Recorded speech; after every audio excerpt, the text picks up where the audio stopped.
Hello everyone, welcome to Drishti IAS. My name is Saloni Nandkhuriar, and in this session we'll discuss the process of creation of a new district in India in the light of an announcement which has been made by the CM of Uttar Pradesh, where UP is soon going to create a new district. So let's see what's happening in Uttar Pradesh first. So the Chief Minister of Uttar Pradesh has recently made an announcement that UP is soon going to create a new district. It's 76th district, and that will be named Kalyan Singh Nagar. Now, Kalyan Singh Nagar is being named in the honor of Mr. Kalyan Singh, who has served as the Chief Minister of Uttar Pradesh twice. And this district will be created by taking out some tehsils from Aligarh and Bulandshahr. So we have Atrauli and Gangiri. Atrauli and Gangiri from Aligarh and Dibai from Bulandshahr. So by combining these tehsils, we are going to create a new district. That district will be the 76th district of Uttar Pradesh, and that district will be named Kalyan Singh Nagar. Now, please note that only an announcement has been made so far. No cabinet proposal or cabinet approval has come on it, which is necessary for the creation of a new district. A mere announcement will not do. But because an announcement has been made, a proposal also will very soon follow. So this is what's happening in Uttar Pradesh, but in general, let's discuss what is the need to create a new district.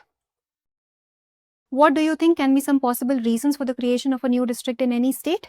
So the reasons are very straightforward. The reasons are better governance, better administrative machinery, better oversight of the implementation of policies. So all these things, they lead to the creation of a new district in any state.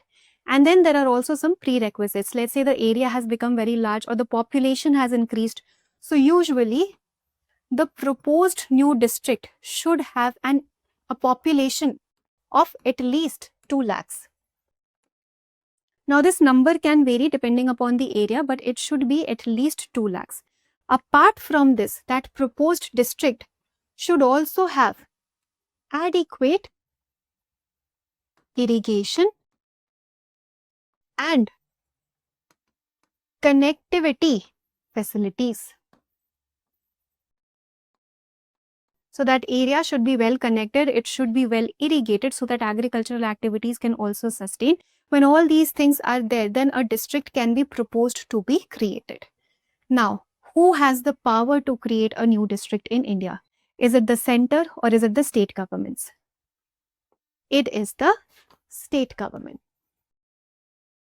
States have the power to create a new district in India, and usually center has no role to play in it. It only has a role to play in the consultations whenever a new district is related to border areas or sensitive areas or any tribal areas.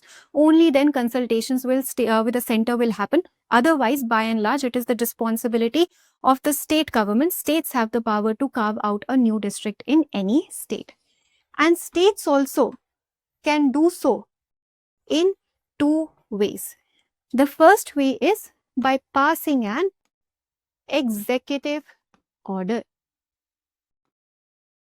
Now, this is an easier route. This route basically does not require a mandatory cabinet approval. A mere executive order can be passed after consultation with some senior government officials, and this can be notified in the official gazette. But this happens only when not a lot of financial reallocation has to happen. Only some border adjustment has to happen. Not a lot of policies are going to be affected here. In that case, we can follow this shorter route. Shorter and faster route. That is the route of passing an executive order. But the most important route here is the route of cabinet approval. Now, this is a more formal procedure. Here, first of all, the revenue department or the home department, revenue department, because we are talking about financial reallocation also, resource reallocation. So the revenue department is going to draft a proposal, and that proposal is going to be presented to the cabinet, the state assembly. And then the state assembly is going to vote on that, and finally it will be decided that a new district will be created or not. And when a new district is going to be created, an official gazette, it will be notified in the official gazette, and then some formal appointments are going to follow. Like DM and SP are going to be appointed first, and after that other appointments will also follow. But this is a more formal process. It is a more authentic process where we take care of cabinet approval and not just an executive order. And this happens whenever larger reallocation of resources is happening, larger financial reallocation is happening, or we're talking about large areas, huge populations. In that case, we are going to follow the cabinet approval route. In all the other cases, a shorter and a faster route can be followed, which is the route of an executive order. And all this process, the process of creating a new district, costs somewhere around 2000 CR. That's a huge amount. This costs somewhere around 2000 CR. And after this is notified in the official gazette that a new district is going to be created, usually within 3 to 6 months, the administrative machinery starts functioning and the appointment of DMs and SPs happen. And then finally, other appointments can also take place. Right now, in the case of Uttar Pradesh, an announcement has been made, which is very soon going to be followed up by a proposal in the cabinet and then a final approval. So the creation of districts in India is taken care of by the state governments. Center only has a role to play when we take care of areas that are in borders, take care of areas when there's sensitive zones or any area that's affected by tribals. So in that case, consultation is going to happen with the center governments. Otherwise, it's mostly the state government only. The finances are also taken care of by the state governments only, at least in the initial stages. Later on, if there's need, if a larger policy is included here, that tehsil or that district is involved in a major central policy, in that case, center is going to contribute as well. But largely, the primary responsibility of financial allocation is also going to be fulfilled by the states only. So that was all for today's video. We understood how we create new districts in India, and the power to create new districts lies with the state governments. Now let us practice a question for prelims. Which of the following factors is primarily considered when the government decides to create a new district? 1. Enhancing administrative efficiency. 2. Reducing the burden on existing district administration. 3. Promoting regional development and closer governance.